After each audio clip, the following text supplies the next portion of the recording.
can you think of what a kill zone means in an ambush? It's where field fires are overlapping, where you want the enemy to be when you open fire. Fucking spot on. Absolutely perfectly spot on. Did everyone else hear that? Yes. Yep. Yeah. Excellent. I cut out for a bit. It's What where you want I didn't hear. So he said a kill zone in an ambush is where friendly overlapping fields of fire. You have the enemies in there. You fuck. It's exactly And you where you hold want your the enemy trigger to be. discipline until they're there. Mm-hmm. Oh, that's true as well. Yeah, that is very true. Very happy with that, Rex. Well done, mate. The next essential we'll touch on is the trigger man. What is the role of the trigger man? Deceptive. Who are you? I'm not exactly sure, but the trigger man more than likely be Take a the one guess. to kick off the ambush, more than likely. Yep. Nice and easy, nice and simple. As it says on the tin, the trigger man's the first guy to initiate the contact. So they'll know exactly when the best time is to start blasting, basically. And then the rest of the squad follows in and supports. I've managed to make my document vanish, so give me 2 seconds. There we go. We'll go on to Dragon now. This one is maybe slightly more complicated, but not necessarily. What do you think a support team is in an ambush? Possibly the people who You're are... not called Dragon. I thought you... Oh, okay. Sorry. That's all good. That's all good. Yeah, Dragon. You there? Legend. I could think of 2 things. Maybe like the guys who try to provide overwatch over the enemy position as they move closer to the ambush.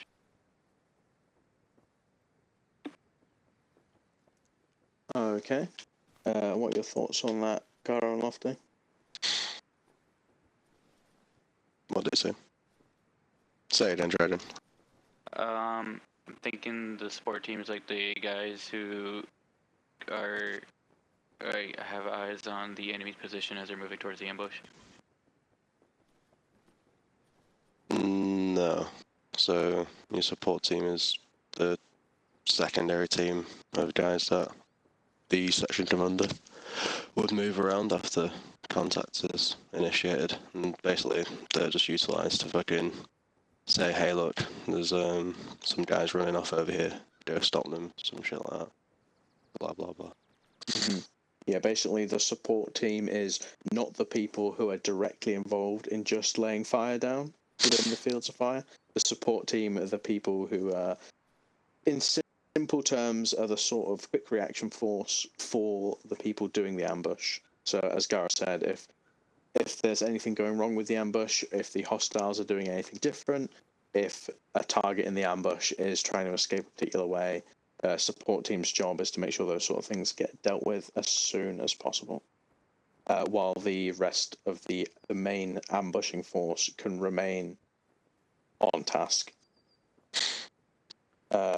The next one then is escape plan. Spec dude, you described to me what the escape plan is for an ambush. Assuming we are the ambushers, it's most likely to escape from the possible remnants of what may be left, possible reinforcements that show up, or maybe it's an overwhelming force, but mostly it's just to get away from the enemy with very few casualties. Pretty much, yeah. The escape plan is fairly what it says on the tin. It's how you guys want to get out of there after you've concluded the initial ambush. It's obviously you're not likely to be doing ambushes of a small number of hostiles within heavily friendly territory.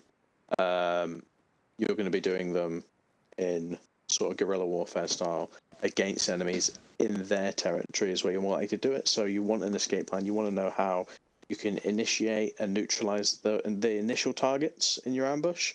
Escape plan is just how you get out of there afterwards. obviously you don't want to hang around. As you said, Spac, enemy reinforcements could be coming in, any number of things, obviously situation dependent as always. Yeah, escape plan is exactly that, just how you're going to get out of there. And then the final one is a blocking element. Scum, can you think of what a blocking element might be? My assumption would be, like, say we were ambushing along this road, the blocking element would move in after the ambush has started to block any movement ability that the enemy might still have. Do you guys think? You are. What are your thoughts? I'll after you that. Yeah, I'm still here. A copy.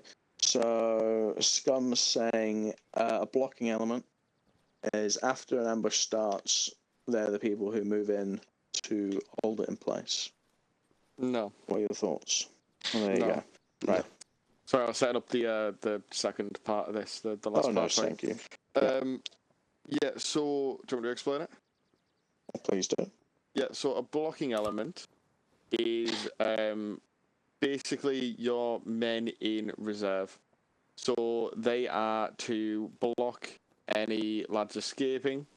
So, for example, you're trying to capture a HVT. You open up the ambush. HVT does a runner. So they're the lads you'd get on the radio and be like, right, he's running. Go fucking stop him. They doesn't block any what's the word?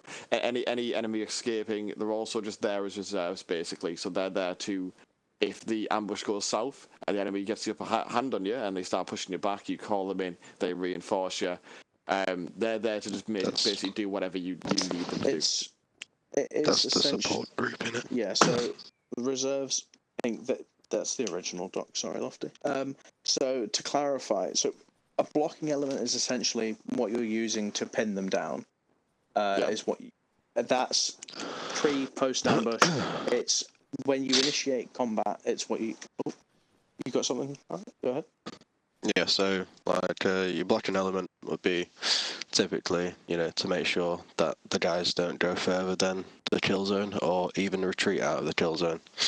So mainly you would utilize either mines, that go, that are in front of the direction you want them, in front of the kill zone. So say the kill zone's here, they're going that way. You set up some mines here to make sure that they don't go any further forward. Or you set up a MG on either side of the section. So left-hand side, you've got an MG. He just puts down constant fire, making sure that no one goes past that point. And same on the other end. You'd have an MG on the other end as well, making sure that no one can retreat, having a constant flow of fire going that way as well. Keeping basically to keep everyone boxed into the kill zone. Yeah. Making sure no one goes out either side. Yeah, so in this case, the support team is the QRF, but the blocking element are the ones specifically tasked with holding these main sort of entrance and exit points. Go ahead, Scott. So to clarify, the blocking team would have a pre-ambush established position. Like they would be more a static thing.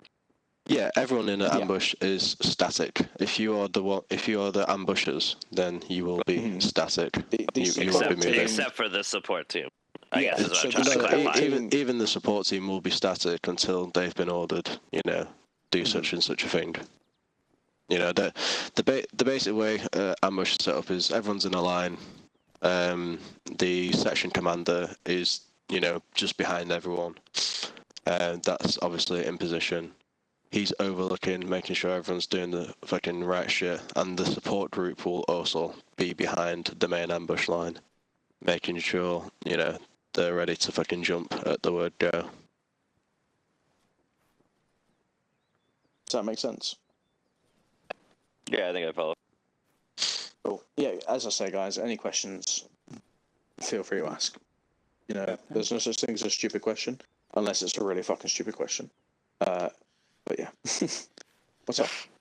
Okay, I don't know if it is valid or not, but one thing that I learned on previous, not NCOs, but in other places, is that the blocking element is not necessarily always a living element. It can be an object, like that wall over there is the blocking enemy. So if we attack from this direction, they cannot run that way. Yeah, That's the exactly. main difference between support and the blocking. Yeah, no, that's a very good point. Yeah, it's, basically, obstacles to the enemies become blocking elements. Obviously, in this case, physical obstacles rather than just open fields. But yeah, no, that's a very fair but point. at the end of the day, you know, it's very strange for an enemy to be fucking patrolling into a wall or some shit like that. You know, wouldn't happen, would it? Aye. So we've covered you guys setting up an ambush. What we'll do is, what do you think the etiquette is once the ambush starts? I'll start over this side this time. Verbal, I see you're there. Good lad. When would you consider, let's say, you know, this is the road, the ambush is set, however you've set it up either side of this road, the enemies are coming along this road, when would you initiate an ambush? When the trigger man opens fire. Correct. Michael, when do you think the trigger man is going to open fire? Let's say the example is 10 enemies walking just down this road, simple as. You guys have overlapping fields of fire over this area. When does the trigger man engage? And don't worry if you are unsure. Hazard a guess. Worst case scenario, we'll just correct you. Probably in the most open area. Which would also be called the kill zone. There you go. Excellent. Yeah. So the trigger man wants to open up when the targets are all in the kill zone. You don't want to be in a position where some of the targets are outside the kill zone. If the trigger man opens fire too early, targets at the back of their convoy, formation, patrol, whatever it is, are granted the opportunity to either counter-attack the ambushers or escape, whatever that may be. Again, same is true in the opposite scenario where the trigger man fires too late. Some of the contacts may have exited the overlapping fields of fire, no longer in the kill zone. That is not ideal. You want to make sure all the targets that you're wanting to take out are within the kill zone when the target man starts blasting. That's pretty much it, really. Aye. Oh, do you want Kimpachi? Are you there? Oh, yeah. So, just a very brief one. Say you've got your squad size element, so all of you guys are one squad. Where would you put these people, right where we are right now, assuming your target is a hostile patrol heading down this road, sort of towards us, heading this way? Where are you going to put all these men? And quick question, you don't need to... where are the targets coming from? Like right front of us or behind us? Like where they're coming from? Just from there, from southeast there, heading up this road northwest. Okay. This is where we are right now. Where would you put the people? You can be vague.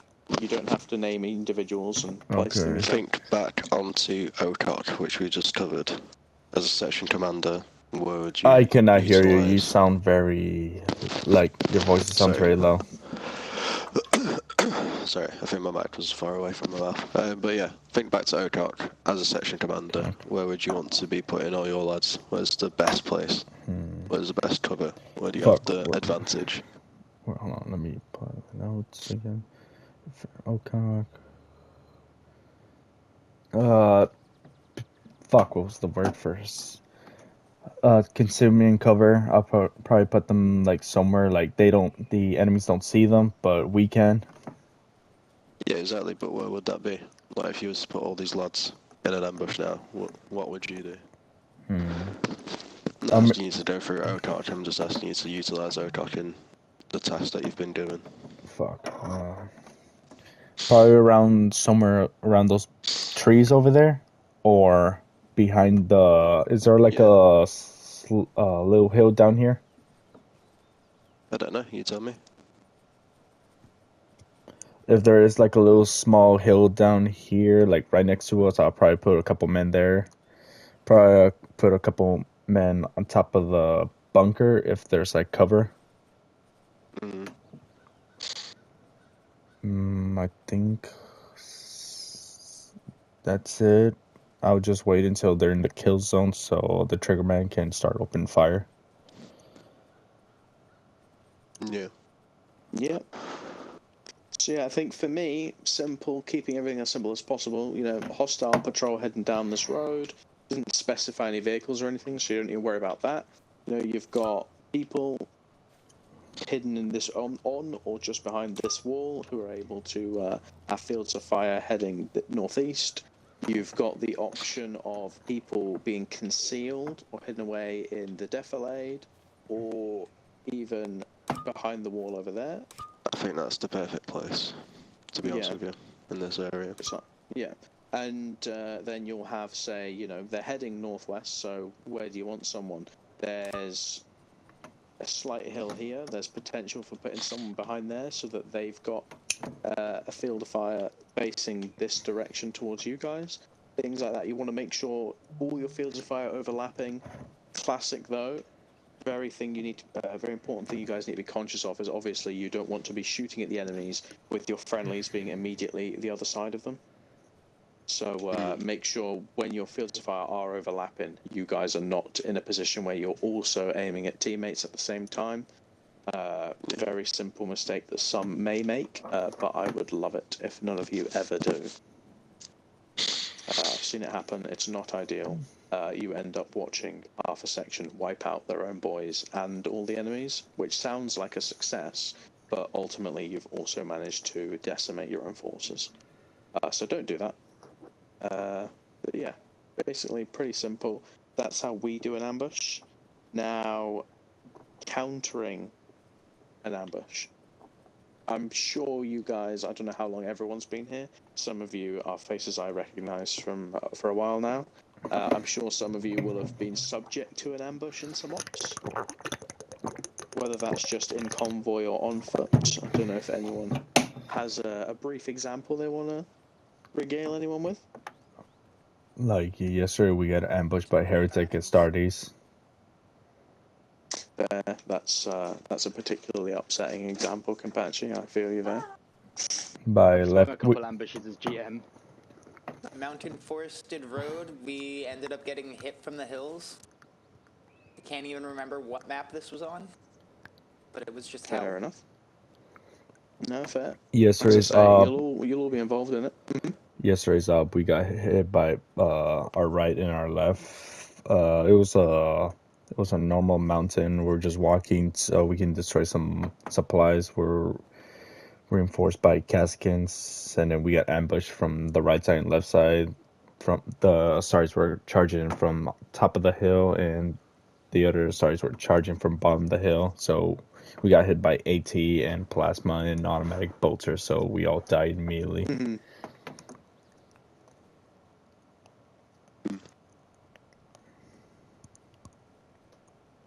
That's it.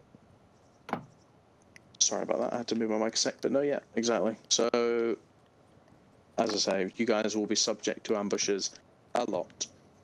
So knowing what to do in these ambushes is a very important tool. You're going to want to make sure to pass on to any of the enlisted men underneath you in the future. Step number one. Can anyone guess the first thing you need to do upon taking an ambush? Deceptive, your hands up first. Getting out of kill zone, pushing through it. Nope. No. I know it feels obvious, but in fact, no. Scum, don't worry about it. That's a perfectly reasonable response. I think I've heard that response more often than the correct answer first, Deceptive, so do not let that get you down, brother. No problem. Scum, what do you think the first step is? Return fire. Exactly that. Yeah, the first thing you want to do is the second you start taking contact, you want to send a hail of bullets back to whatever is contacting you.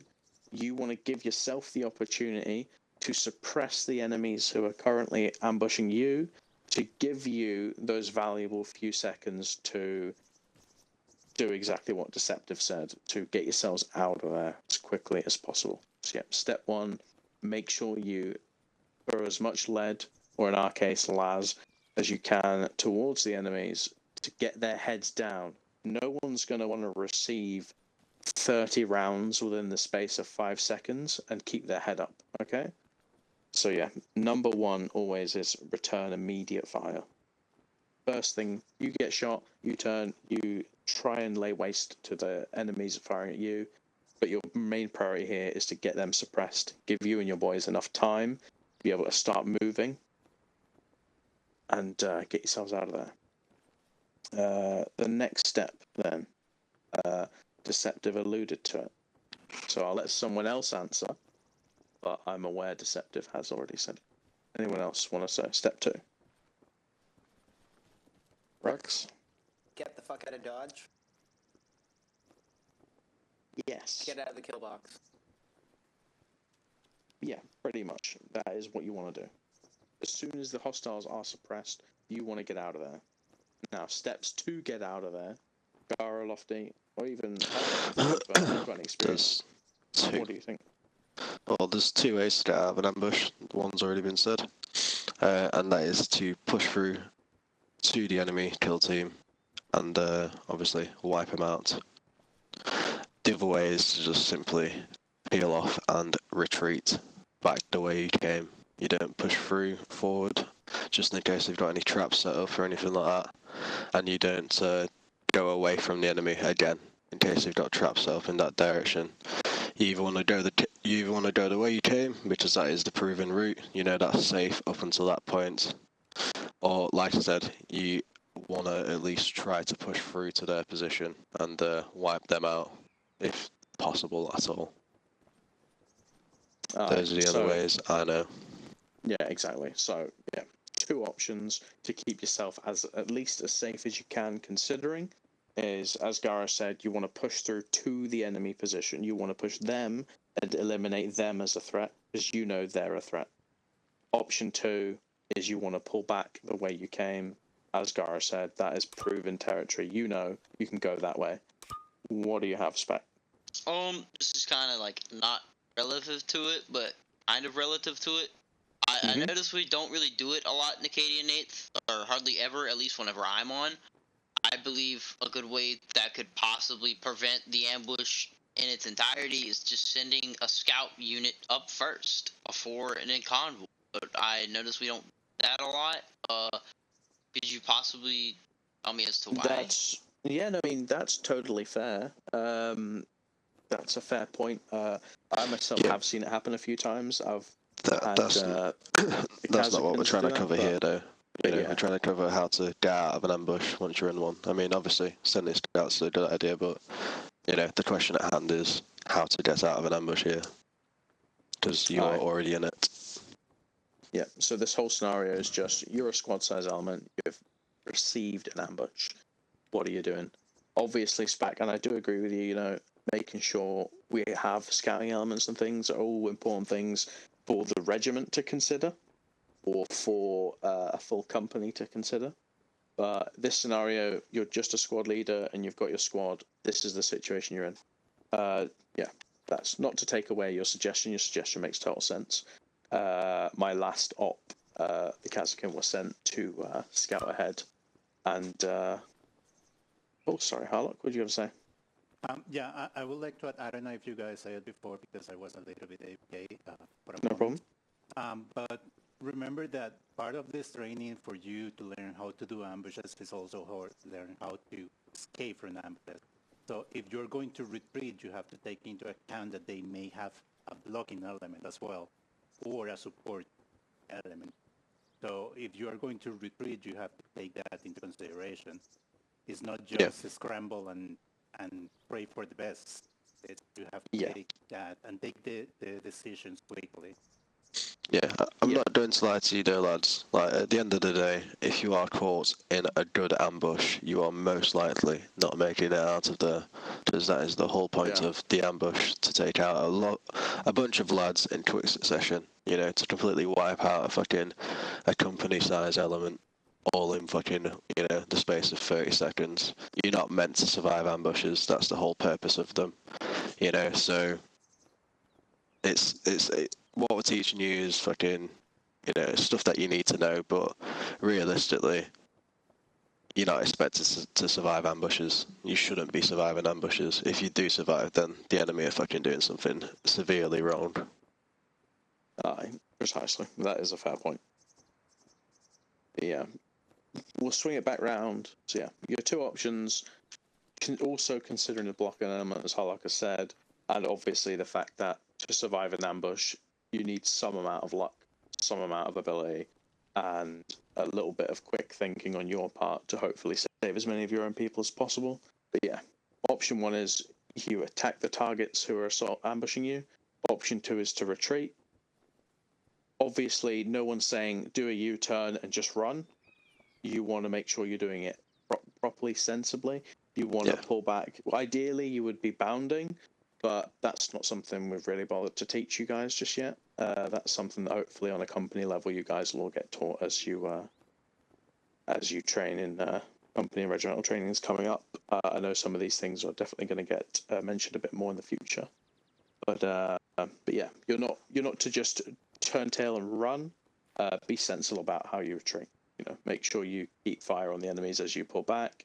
Make sure you guys don't clump up and run as a ball, etc. But again, these things are very specific, and no telling how the ambush will start, where you'll be, what the terrain will be. Oh, that's jumping. Didn't mean to. Good. So yeah, those are the sort of main things. Yeah, ultimately you may be in a position where you physically can't escape and you are genuinely fucked. That may happen, and obviously do what you can to just take as many of them down with you. Yeah, the only ambushes you're surviving is if it's just like a handful of fucking people, a squad of fucking guys have decided to ambush you and try to look. If it's fucking, 12, 18 fucking dudes, you ain't surviving that shit. That's the force that can wipe out a whole company. If they've got rockets, fucking MGs, blah, blah, blah. You guys getting mowed down. Verbal. Or 6 space marines. If you're setting up an ambush and the enemy are entering the kill zone, but they spot the ambush, do you still wait for the trigger man, or do you open fire as soon as... You always wait for the trigger man.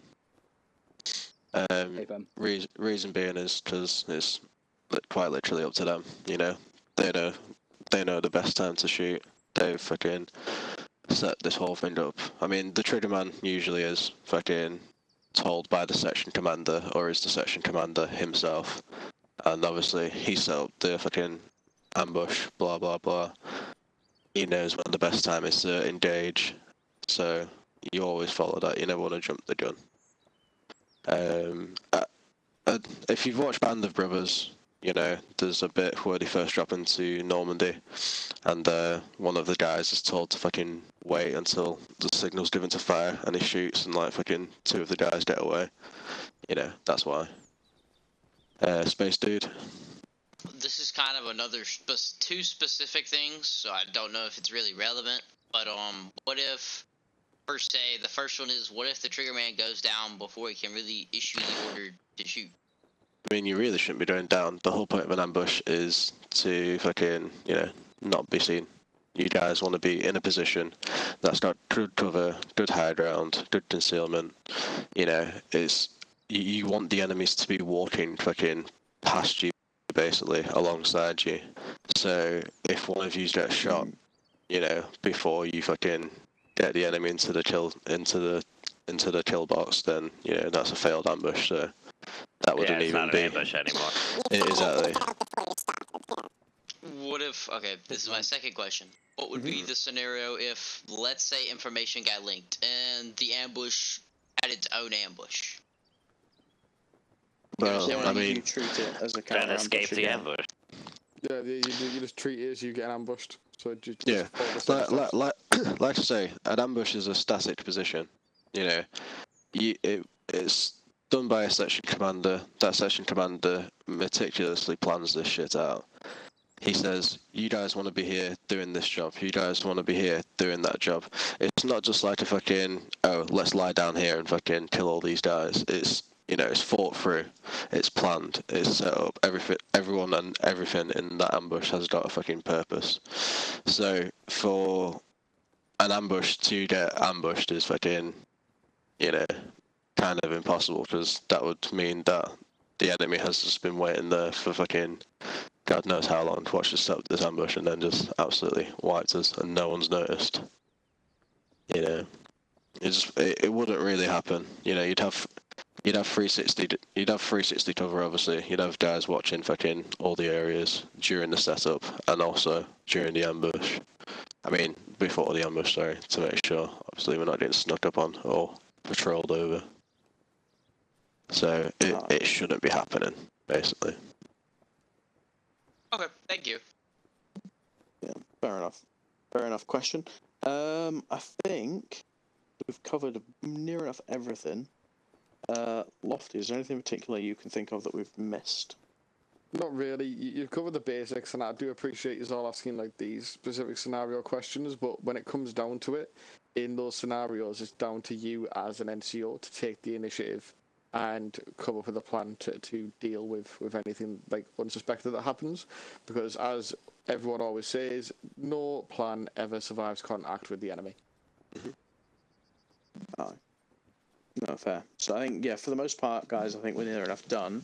One thing I think we do need to quickly gloss over is our formations. I understand this is maybe a bit less relevant to our flyboys over here.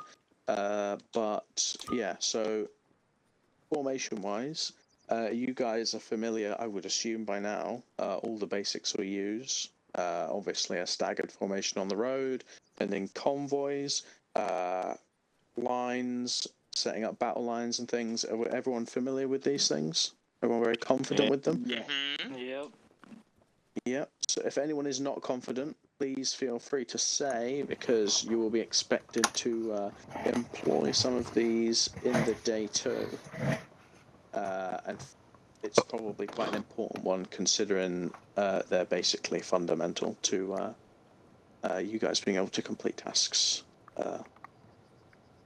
Any questions on formations at all, or any of you guys? Feel free to ask. Any at all? Just a quick refresh. Excellent. No, that's fine. Right. Well, I'll take that as you guys know. Yeah. So we won't be doing a day 2 today, or at least not for a while. I'm not sure if I have time myself this evening. Some of us have got to go to a leadership meeting shortly, which is great fun. We also don't do day 2s the same day. We won't do them in a row, yeah. We would be doing a day 2 for other people who are not currently here. And I do just think we may not have time at all. So what we'll do instead is we'll look to set an actual new day 2 up. Possibly tomorrow, possibly Tuesday. I'll have a word with Lofty and the NCOs and stuff. And see, quick question. If who's you're gonna available. have it on Tuesday, what time? Because I get out like at 2:45, but I get home like around like 6 or 7. Yeah, so they'll be hosted at different times.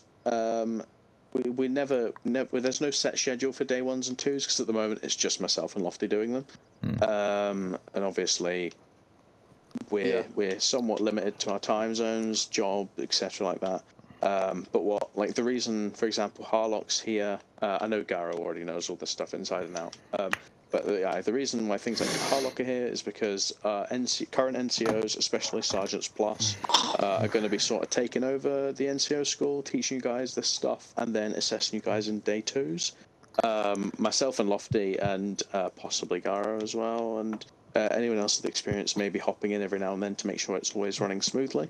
But yeah, so the more people that attend on this side of the line, the more we'll be able to teach, which means more time zones will be more easily available. If you're, as I say, very late for myself or very early for myself, very soon we'll have NCOs in those time zones that are comfortable and happy to host. Another thing as well, for the moment, because we're reworking the day 2s, I have suggested that Cassie and Lee's agreed that we keep the limitations of it the same. So we used to always do just 3 NCOs so we can watch them.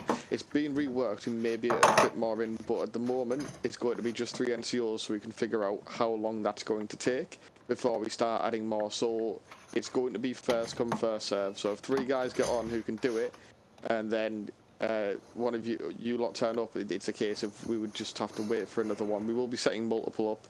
Obviously, there's a fair few to do, and we also need to get a baseline for how long they will take. But yeah, at the moment it'll just be 3 at a time.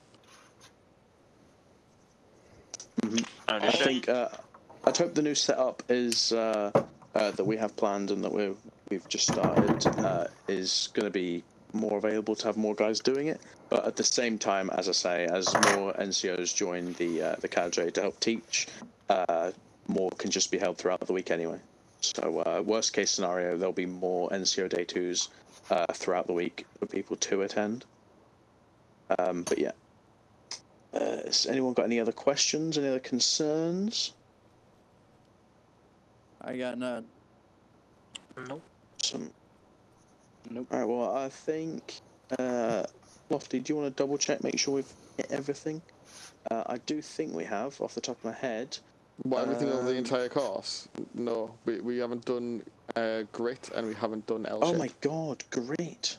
Fuck me, that's really bad. I really should have done grit. That's Once it'll awful. take you somewhere to a better get point. us higher up, yeah. I apologise, guys, there's a little bit more to do, but it will not take too long.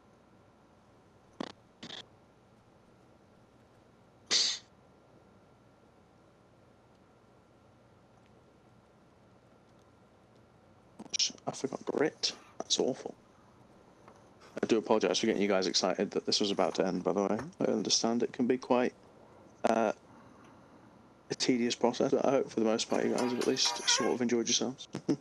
Probably not, but at the end of the day, this is all a necessity for you as NCOs. That's not very good for it, but if we go, I didn't want to put us up there because our GM wasn't going to go very well, so if we all come up here.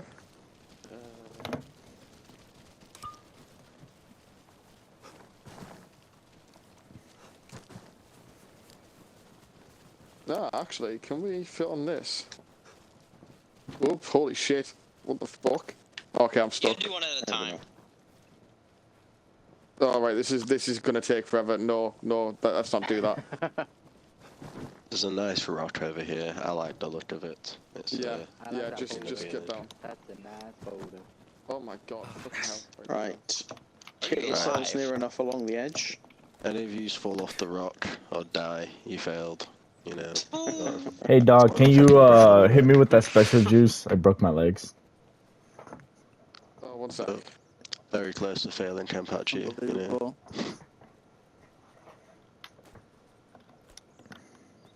There you go. There's a sauna down there.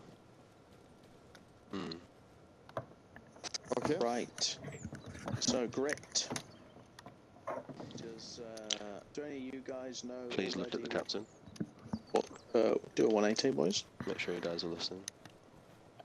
Focus up, focus up. So Rex maybe does. Does anyone think they know what grit means? Yeah. Just the context of grit. Verbal thinks he does. Rex, do you want to break it down for everyone what you think? Indication and target. So group. No. What? It's not target. Everyone always says that. Type of what? Type of enemy. Armored infantry. No. Type of fire. Right, it's not target, it's not type of enemy, it's type of fire. But anyway, carry on, Dab. What is GRE? G, group, who are you communicating with? Range, self-explanatory. Indication of what direction, and then the last one, what type of thing are you reporting? Right, so, What was yeah. Indication.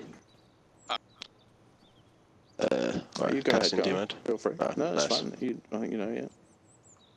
Right, so you can put your hand down now, Rex. Unless you've got something else you need to say. No, sorry. Roger. Alright, so Grit, group, range, indication, type of fire. Group being your... obviously, this is as if you're giving it out, so the section commander. Grip. So, section commander will always want to let the people know. You know, so if he wants you guys to shoot, he will let you know as a group. So he'll say section or fucking company if it's company-wide order. Basically, that lets everyone in the company, everyone in the section know to listen in. Or it could be individuals. So I could say, space dude, fucking, I want you to fire on such and such a position. You know, group is just basically telling you, letting the guys know who's meant to be firing at that time. Does everyone understand that?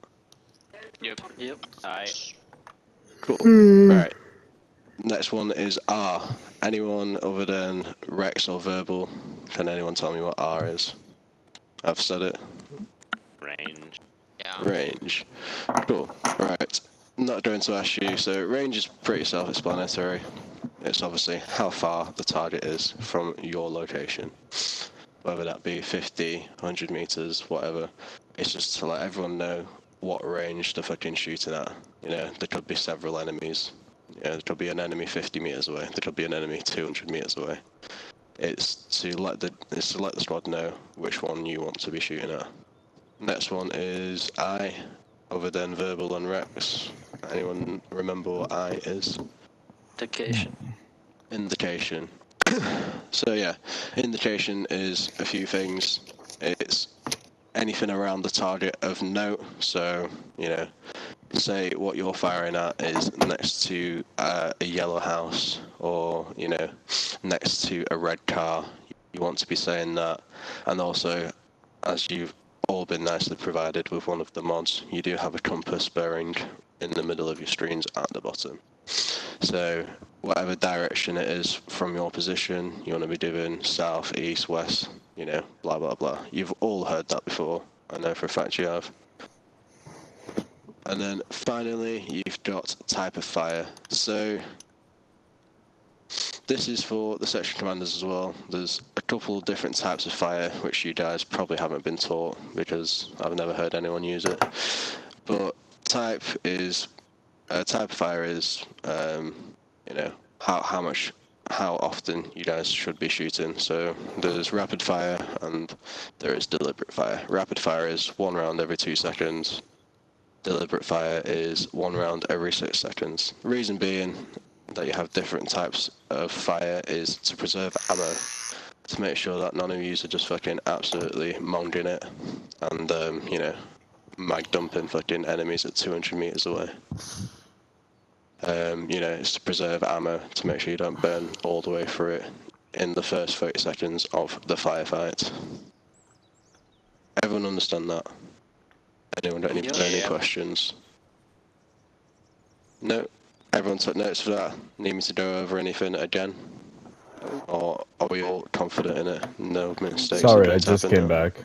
Fuck you, Kenpachi. It's not my fault. Some fucking dumbass hit my fucking fence. I'll hit you fence. So right. Dragon, go ahead. It was rapid fire, and what was the other one? So, rapid fire is 1 round every 2 seconds, and deliberate is 1 round every 6. They're just rates of fire that section commanders should know. You know, like I said, it's to stop you guys from absolutely fucking just spamming the fuck out of the trigger and wasting all their ammo. Michael? So, would you want the rapid fire and deliberate fire in the BCT? Ideally, yeah. Okay, I think I think as a regiment, guys should be taught rates of fire. You know, just so, like I said, we don't fucking blast through all the ammo. Like, I mean, for Kazakin, we've got fucking a vast amount of it, but few lads, you know, it's fucking what? Is it 30 rounds in the mags or 60, something like that? 30. You haven't got fucking. It's like 30 to 25 with the exactly. non-loss. You've just got standard, like, real-world fucking magazine sizes. You know, 30 rounders, 25 rounders. They're all fucking pretty standard. You don't know. If you're carrying 8 to 10 mags, and you fucking full auto in all the time, you ain't going to fucking, you know, be of any use fucking 3 contacts down the line because you would have fucking spunked it all on the first.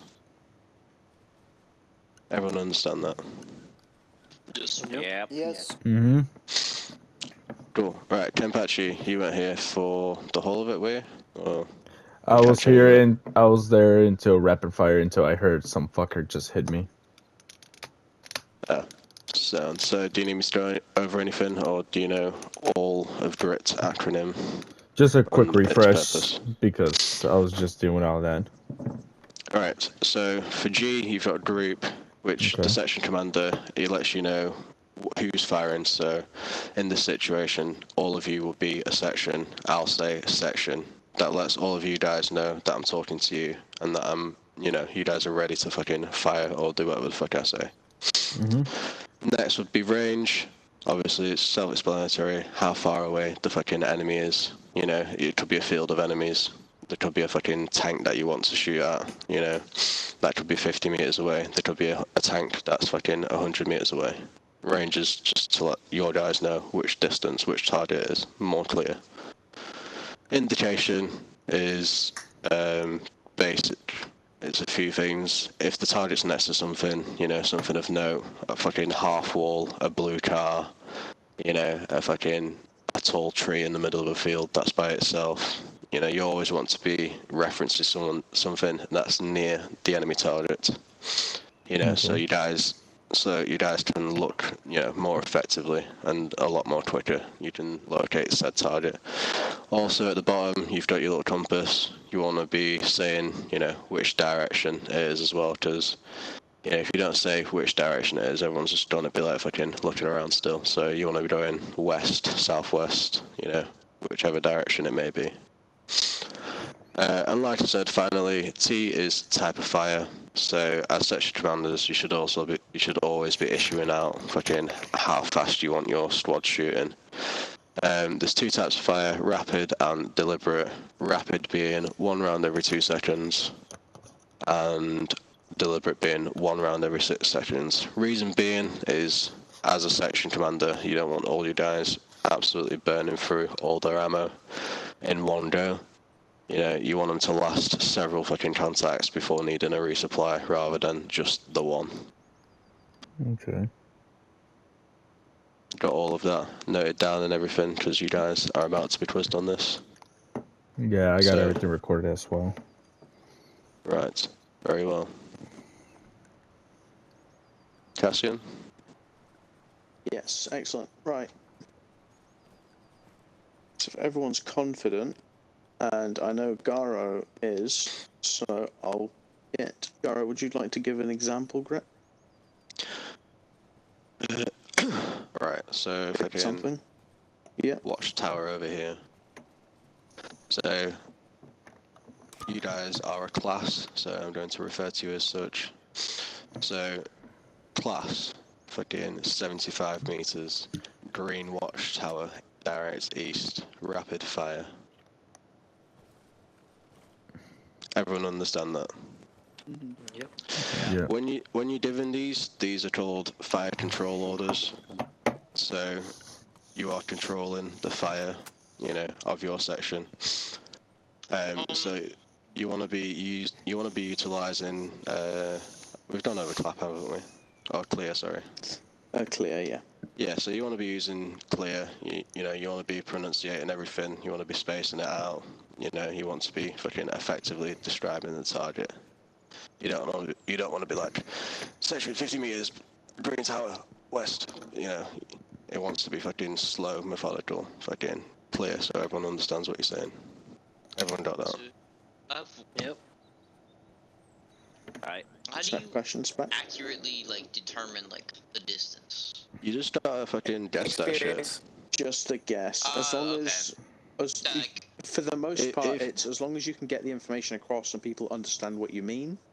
As a section commander, there's a few ways that you can do distance. You can either fucking guesstimate it yourself off your own knowledge, or if you're not confident, you can ask your section themselves and fucking, you know, you say, hey guys, how far do you think that is? Everyone will say fucking 75, 100 meters, 125 meters, and you'll just go with the average, and you know, that'll be how you work out the distance.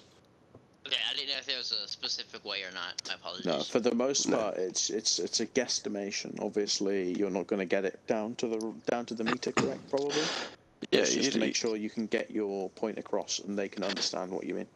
Yeah, you don't think like, you know, you're only going to need it within about 400 meters, 600 at a push. You're not going to be effectively engaging anything over 400 meters usually.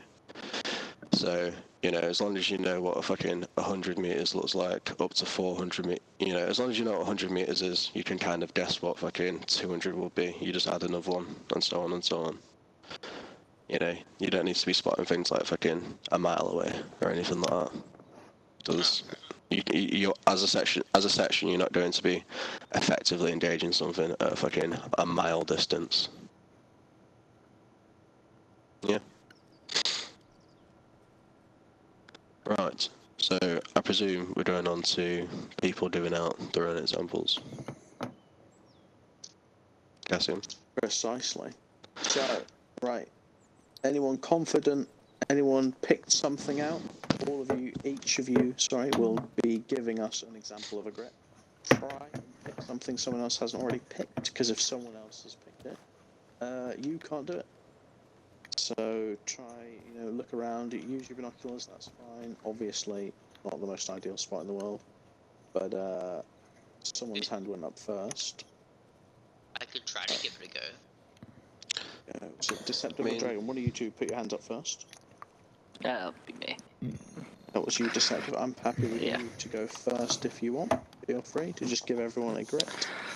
Alright. Let's see. Class North 356. 100 meters. Deliberate fire. Fuck. What are we shooting at? I'm sorry. What are we shooting at? I fucked it. Nerves. Alright. That's alright. Can I retry that? Alright. Yeah, of course. Class North 356. Brown building with green door. Deliberate How fire. far? How far? Range, then indication. Yep. Give me 1 second. Class 100 meters. Brown building with green door. Deliberate fire. Roger. Very good. No, that's fine. Right, step over here for us if you've done it, please. One point I would make as well, I don't know if it has been said, if I'm sorry, but when giving the bearings on the compass, be very aware that it's only relative to your position. So if you're giving it to your squad that's with you, that's usually fine, but if you're telling another section that's like completely in a different place a bearing, they won't have the same bearing. It's relative to your position. So you can use it if they're with you, but if they're not, don't use it.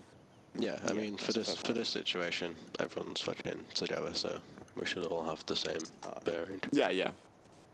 No, the lofty is a very good point.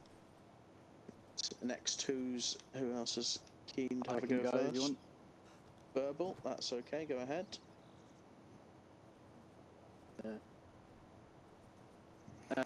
Class 500 meters. South, yellow building, deliberate fire. Yep. I don't see any other building that could be. I think that's spot on, yep. Alright, take a step with Deceptive.